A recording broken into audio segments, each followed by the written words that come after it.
as we're getting going here, everybody can see that the family meal, for some reason, is better well attended today than on usual days. I wonder why. Have to get a bigger table. Was chicken the harder job than? Ribs are the hardest thing. Yeah. Yeah. You got space? You get one thermometer, man. You Yeah. can't throw the thermometer in the rib. It's sitting in the brisket. Yeah, you're right. It just doesn't work like that. I was smoking a brisket for a USC homecoming game. And I went down to my local bistro to pick up some dinner while I was cooking and everything. And at the time, I was making this pistachio-based dipping sauce, kind of like a hummus consistency deal. And it's a vegan product. It's just, so the waitress told her friend at the place, "Hey, Brian makes this vegan dipping sauce. You got to try it." And her eyes lit up. Vegan sauce, you're a vegan chef. That's fantastic and stuff. She wants to chat and stuff and everything like that. And I go, "I hate to burst your bubble here, but I'm on my way back to go smoke a brisket." And then it turned into a debate. And I was like, "Listen, sweetheart, I'll debate with you all night about this when I don't have something, currently burning in the smoker. We're just gonna have to agree to disagree." Was it a debate about like veganism? Like she was. Oh, the morality of my brisket sitting in my smoker. I'm going in for some carrots here. The fat cap on the brisket is just phenomenal. All right, potatoes are amazing too. Yeah. How much did you know about cooking before you went to culinary school? I could put flavor together. Okay. That's about what I would say. I could put flavor together really well. Okay.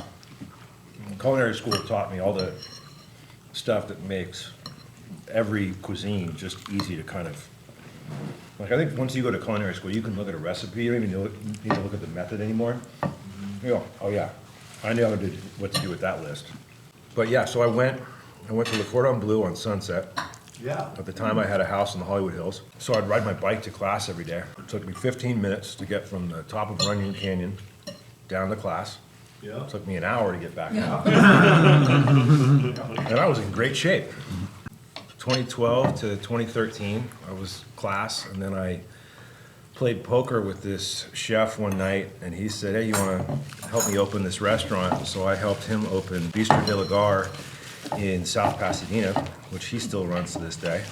Love working for him. That's the one by the train tracks. I really like that place. So that's where, by the way, the Giddy Ostrich is about to surround that whole thing, right? Yeah. So the rest of that whole corner now, Brian's going to be a brewery and that whole thing, although permitting. Permitting, exactly. I haven't been there before. I haven't had dinner. I really like I it. need to do that. Do it. Okay, good. Yeah. Awesome. I'm getting full in a good way. Yeah, brisket, hands down. That was phenomenal. Brisket's really good. Yeah. Thank you, guys. Well, I was talking to my cousin over Christmas and stuff. And he goes, "I can't get brisket right." I said, "Well, what are you doing?" He goes, "I'm throwing it in there and I leave it on for 6 hours and then I pull it off." I go, Yeah. "Okay. What's it taste like when you're done?" "It's burnt." Right. "What temperature are you cooking it at?" Yeah, 6 hours. 425. God, You maniac. 400? His dad is You haven't heard Lebanese. low and slow. Low and There's the slow. problem. He needs to listen to this I- episode. I told him, "You gotta ignore your roots here, buddy. Drop that temperature down to like 225, 250, and let it sit." So that was something interesting I was actually going to ask you during the episode, I forgot, is do people ever ask you about the food safety behind?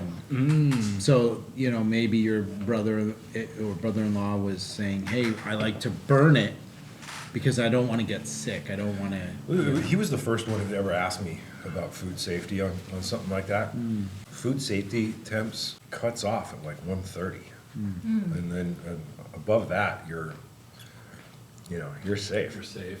So what do you cook in a brisket to, internal temp? 200. Oh, okay.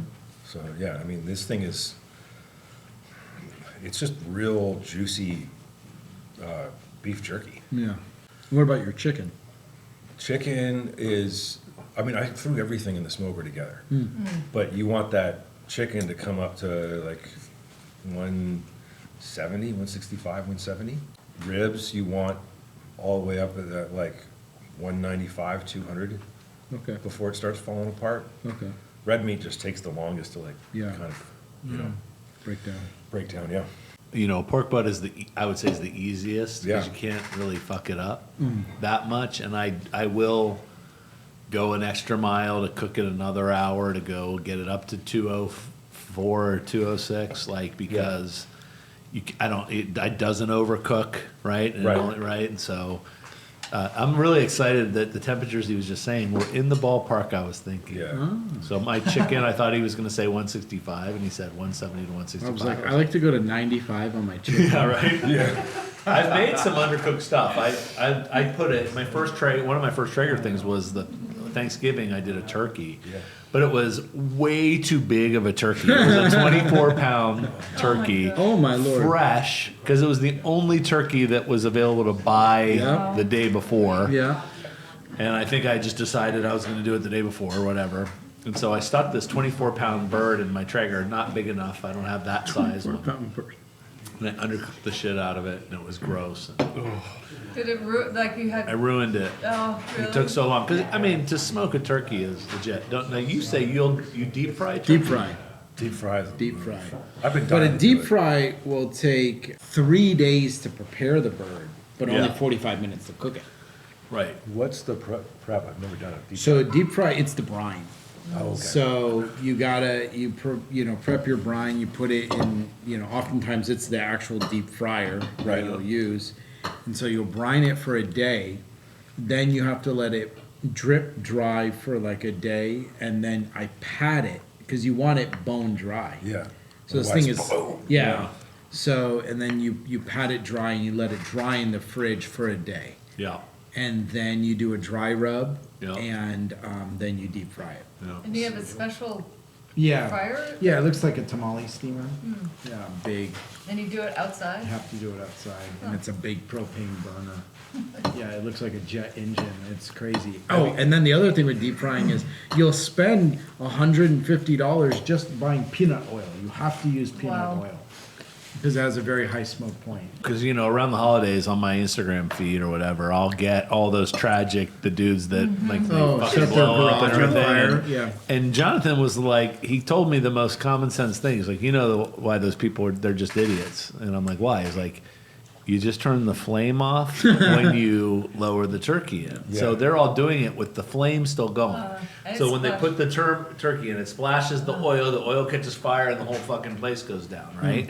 And so he's like, yeah, you just bring the oil up to temperature, you turn the heat off, and then you do it, and then you turn it back on. You're like, People also overfill their Yeah, oil so the with no- displacement. So when you, Yeah. right? So now we have Archimedes' guess. principle. yeah, Displacement. So when we use the deep fryer pot to brine the bird, you put the bird in, you fill it up with water, you mark where the water is yes, smart man. with a Sharpie, and then based on that, the weight of that bird. So now I know where to fill up the oil. Don't fill it past that level because when I drop the bird in, I've already done a practice run with water. Yeah. And I know Brilliant. how high it's See? going to go. Watch the OG Spice Guy Yeah, show you for know. tips on how to do. Speaking of which, I do want to mention to our audience out there your website. So what's your website? CaliforniaRubs.com. As in carubs.com, or is it full on California? FullCaliforniaRubs.com. If you own carubs.com, will you please answer my request to buy carubs.com, please? Yes. We'll I've been make you trying a it for delicious- weeks. Yeah. Whatever you Make want. it Trade, briskets. yeah. Yeah. Okay, so there's dessert. Oh, I forgot about dessert. Is there dessert? There We'll is. do that. Family dessert. Family dessert. So what are we having here? This is pot de creme, my favorite dessert from growing up. Okay. It's like a chocolate custard kind of thing.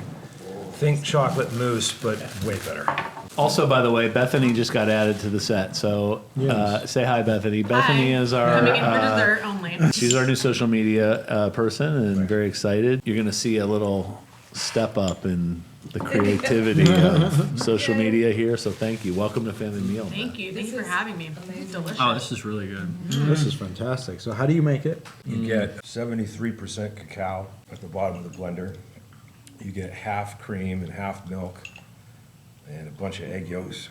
And you mix some sugar in with the egg yolks, some vanilla in with the milk, a bit of salt, and whip that all together till it over like low heat until it coats the back of your spoon. If you let it go past that, the eggs scramble, the whole thing's ruined. Pour that hot over the chocolate, put it in the blender, do your dishes, and when you're done with your dishes, stop the blender and pour it in little ramekins, put it in the fridge to set. Load set. Did you guys hear how much time that takes? I'm telling you. Yeah. It's just people don't realize how much time it takes. You have to want it. You have to care. Yeah. It's not like too sweet No, or too rich. It's perfectly balanced. Yeah. All right, so the spices in here are salt, salt and vanilla. vanilla extract. Vanilla spice. Vanilla is a bean. Yeah. Vanilla's a bean. We learned that on the show. There's garlic isn't a spice, onion isn't a spice, although they're his Those are biggest vegetables. sellers, right? Or Yeah, they're vegetables. they're vegetables, but A spice is the seed. It's the seed of the plant. got it. And you have also said, like, you're in the food ingredients business, not necessarily just spices. Yeah, You're in the food absolutely. ingredients business, right? Absolutely. But cacao, so some of the things we had talked about, like remember we're going to do an episode eventually about coffee being Yep. used in Coffee's spice a rise. spice. Coffee is a spice. Coffee is a spice. Yeah, Coffee's a fruit, Well, like I pepper. guess. yeah, a And berry. And pepper's a berry. Paprika. Paprika's a chili. But paprika is, you would say it's a spice. I mean, in the strictest sense, technically it wouldn't be. It wouldn't It'd be. be closer to a vegetable than a spice. Yeah, but it's a spice, and it's what we use to spice up food. Yeah, I guess OG ingredient guy doesn't have the same ring to it. No, it doesn't. It doesn't. Where'd this guy come from? in. Coming in hot. I'm coming in at the best. Coming in hot. Watch out, Rob. Next episode. Next episode, Max he's is gonna be sitting in the chair. daddy chair. Culinary and food TV has existed for a very, very long time. Right. And you know, the traveling, you know, TV episode, the no reservations, Or or the Anthony Bourdain yeah, kind of- Anthony Bourdain, like that exists. But to talk about the spices specifically, Yeah, you're the spice know. guy. Yeah, this trade, the whole thing. right? You know, Yeah. I think is really interesting, and that's you know, I see that as a dream I always share with Rob. I was like, I'd love to have like a Netflix show where every episode we just travel the world and we focus on one spice. It will change the way people think about food because, as you guys were saying, like time and effort is what makes the difference between a home cook and a chef. Yeah. Well, that time and effort comes with caring about what spices you put in your food and kind of how it comes out. And when you care about the spices, you start to care about, okay, when do I put this in, and when do I, how do I sear this so I get the perfect kind of mouthfeel here and Yeah. the flavor there and stuff like that. It turns into your little science experiment of how awesome can I make this, and Yeah. so I think it's going to be huge. The difference is we're not focused like, okay, so this episode was how does spice affect the food? Yeah. But we are also focused on how the spice got here to begin with, Yes. right? So Yes. Jonathan, on our future episode, he's got a guy down in New Mexico he's like, I got 10 acres that I don't know what to do with, or I'm thinking about blah, blah. And Jonathan's like, well, there's about to be a shortage of green pepper powder, right? So Yeah, he's going to construction, literally the guy's going to dedicate this 10 acres to an organic. Yeah, we're setting up a new seeding plantation Okay. in New Mexico for organic bell peppers. Right. So then he goes in there, he does that. Then they make a deal and say, okay, who gets to sell this stuff? I get to sell this stuff, right? So he's Yeah. planting it from the seed to your table. Okay. And so the spice trade is the thing that you're bringing to the table that I don't think a lot of people have talked about or Yeah. understand how cinnamon gets there. Right. Right. What is And cinnamon? what is cinnamon? How did It's it tree get bark. here? Yeah. Yeah. You know, so highlighting the farmer and the grower story all the way to your table as a chef and say, well, how do you use cinnamon barbecue and what does it do to the food. Yep.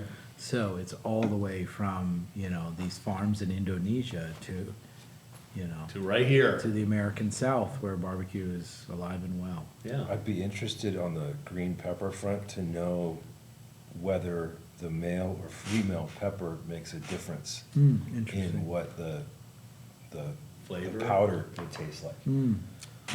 Yeah. See, like nobody would say, by the way, that bell pepper is a spice, right? It's a vegetable. But you But he sell sells it Yeah. as Yeah. a spice. Why? Because pretty much any vegetable can be dehydrated and crushed into a powder So- and become a flavor, right? What's the difference between like a male and a female bell pepper? Males have 4 lumps on the bottom and females have 3. Females are very good raw, males are better cooked. Huh. So, but Really? if you buy them at like the grocery store, it could be either one, or would it be? Oh, no, you can tell. You pick it up and. But I mean, they would all be in the same. Oh, in the it's- yeah, same it's all the section. same It's thing. like You so have I wouldn't tell unless you just except for you just told me. Right, yeah. Look into their mating rituals. They mate. It's not that kind of show, bud. Well, we're going low and slow this time.